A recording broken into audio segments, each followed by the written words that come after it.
All right, guys, what's going on? Welcome back to Top Line. It's your boy Chris, and well, all right, man. So as we continue to look at some things, sorry, I was out of the loop. Didn't get my podcast up, man. If you haven't checked out the podcast, go check out the podcast, man. We'll get some great feedback. We mixing some things up. We doing some great things. So if you have not checked out the podcast, go check out the podcast. And let me know if you like the way we mixing things up. You know what I'm saying? We talking about sports, of course, but we talking about other things. We talking about life. We talking about current events. We talking about a lot of different other stuff. That was just episode 1. Of course, we got another coming. I'll let you know when it drops. I'll give you guys a heads up when it drops. But go check out the podcast if you haven't, man. That's big to me. I've been trying to find a way to format this thing.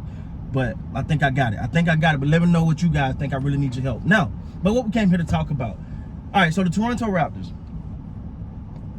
New coach. Dug his press conference, right? He made it very clear that he values he valued player development, and he understands, because what you often hear is, oh, it's a new coach, how you gonna be able to adjust to this? Now I got a question though, and it's just me. Don't bust me over the head, but the language barrier is gonna be interesting, because it is a little language barrier when you hear him talk. That's gonna be interesting, and the type of coach he's gonna be. Seems like a very nice guy.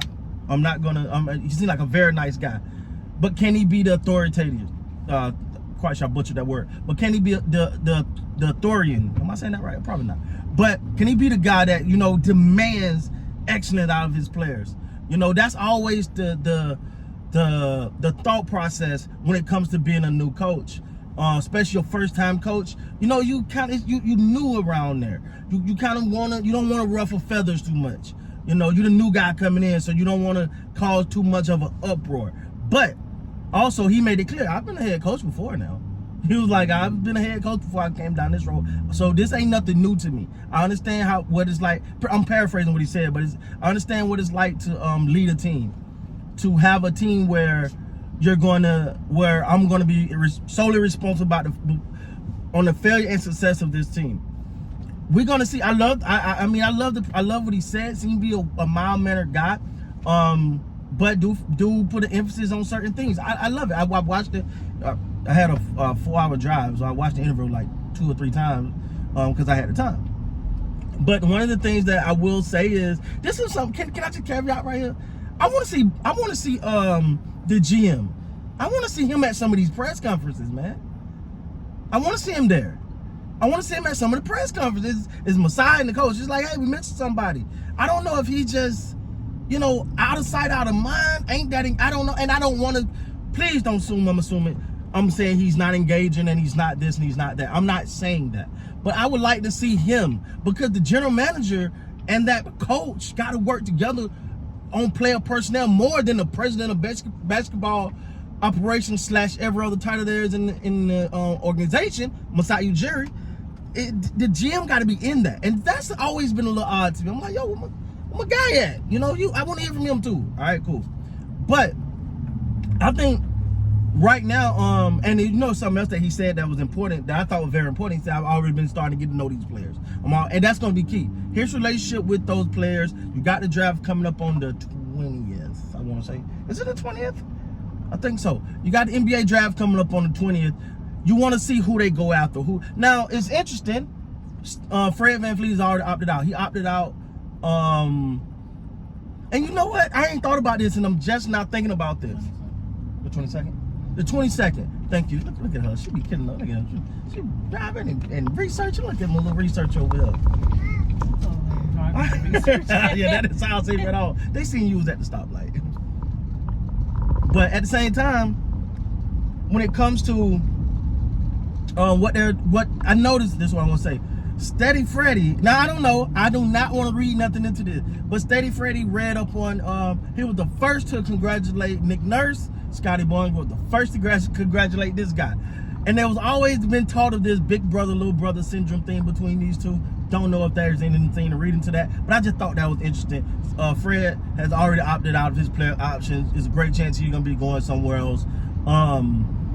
And to quote Steady Freddy, because remember when they asked Steady Freddy, they said, "What's your thought about Kawhi Leonard leaving?" He said, "Well, he goes somewhere else. We just have to beat You know what I'm saying? Like, so now if you're a Raptors fan, like, all right, you so well, you just have to beat you. You know what I'm saying? So, I say all that to say, man, it seemed like Scotty Barnes is. I mean, what choice do you have? But to me, I just feel like, and I could be so wrong because I haven't seen what Pascal said about the new coach. I don't know if he said anything, but it seemed like whenever there's something Raptors pop up, whether it's good, bad, Scotty gonna be the first person to say something. I love that leadership about it. And I think him doing that kind of gives a new coach sort of like someone that he can kind of lean on. Okay, you know, you want to know that, oh, my guy got my back. You know, the young stud got my back. You know, you want to have that. You want to embrace that in there. But overall, man, the more and more I research, the more and more I look at what it aligns with what the Raptors want to do. I love the hire. I love it. Again, I was a little bit. I'm gonna tell you the reason why I was so keen on Sergio getting the job was because of the way he ran offense. The way his offenses are so, perplexed in motion, everybody going and doing all these things, there's no standing still. I just love the constant movement of the offense, which made me fall in love with him as a candidate. Now, with Raj, it's gonna be different. It's gonna be different. We'll see the emphasis on offense. As I said yesterday, this guy do know defense as well. Let's not act like he ain't put up some great numbers offensively. Defensively. Defensive player of the year. Again, he was the top assistant, wasn't the actual head coach, but defensive player of the year. Team was what, number 5 this year, and I think number 2 last year. So he knows a thing or two about defense. So we're not gonna write this off as an offensive only coach. But my overall reaction to the press conference is I like it. Like I said, the language barrier gonna maybe a little bit of something to deal with there. But if Memphis had to deal with it, he was a coach of other places. He was in the G League. They all dealt with it. Anybody can deal with it. Just a little tad bit there. But other than that, man, it's a new sheriff in town. I can tell you how this Raptor fan beside me feel. She don't care for monkey teach. Coach, as long as they win, like she just want to win, right? Like. And I think that's the sentiment from all of Raptor Nation. Like, if you the guy to come get the job done, go get the job done. Huh? Welcome to the team. If you're gonna lead them to a championship, they want to win championships, man. Masai has made it very clear. He want to win championship. He had his wagon to this horse saying, this is the guy that's going to get us there. This is the guy that checked every single box of what we're trying to do. And ladies and gentlemen, player development is the key one. Now next, I got another video coming out later. I got a lot of things to talk about.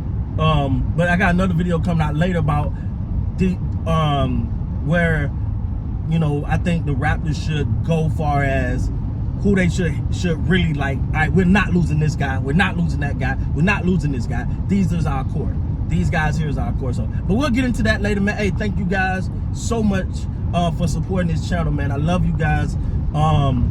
And again, if you haven't checked out the podcast, man, go check out the podcast, episode 1, and we got plenty more to come. With that being said, guys, please like, comment, subscribe to the channel.